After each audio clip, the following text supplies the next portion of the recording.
আমিরে জামাতের পক্ষ থেকে যে আবেদন নিয়ে আসবেন, আমরা সেই আবেদন মাথায় করে নিয়ে ঝিকরগাছা এবং চৌগাছাবাসীর সামনে আমরা হাজির করতে চাই এবং আমিরে জামাতকে দেখায় দিতে চাই ঝিকরগাছা উপজেলার মানুষ আমিরে জামাতের হাতকে শক্তিশালী করার জন্য জামাতের কর্মীরা, জামাতের সহযোগীরা, জামাতের ভোটাররা প্রস্তুত আছে।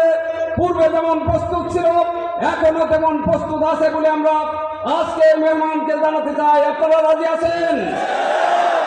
সংগ্রামী ঝিকরগাছাবাসী, আমাদের ইতিহাস ঐতিহ্য হলো এই ঝিকরগাছা থেকে বিগত দিনে দুইবার এমপি হয়েছে।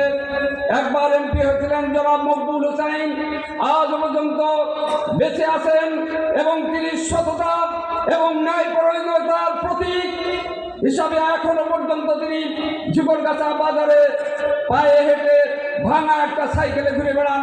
এটা জামাত ইসলামের একটা বৈশিষ্ট্য।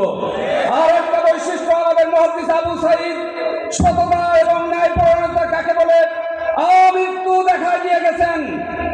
আজ পর্যন্ত তার জানের দুশ্মনরা পর্যন্ত মুহাদ্দিস আবু সাঈদের ব্যাপারে একটি বাক্য অনৈতিকতা এবং টাকা লুটপাটের একটি বাক্য পর্যন্ত লিখতে পারেনি।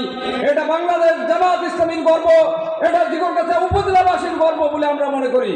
সুতরাং আমরা বিশ্বাস করি এই বাংলাদেশ সুখী সমৃদ্ধশালী বাংলাদেশ হতে পারে একমাত্র আল্লাহর আইন আর জামাত কর্তৃক নিয়ন্ত্রিত যে সমস্ত সৎ মানুষগুলো যারা পরীক্ষায় পরীক্ষিত, এই মানুষগুলো যদি সামনের সারিতে বাংলাদেশের নেতৃত্ব দিতে পারে, তাহলে আমরা যে বাংলাদেশ চাই, আমাদের যে আশার আকাঙ্ক্ষার বাংলাদেশ, সেই বাংলাদেশ পাবো ইনশাআল্লাহ, এটা আমরা আশা করতে পারি।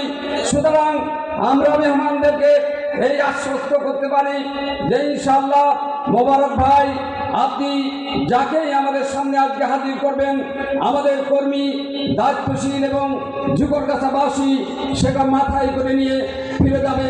এতে কোনো দ্বিধা বিভক্তি থাকবে না। আমরা ঐক্যবদ্ধভাবে বিগত দিনে ছিলাম, এখনো আছি, ভবিষ্যতেও থাকবো ইনশাআল্লাহ।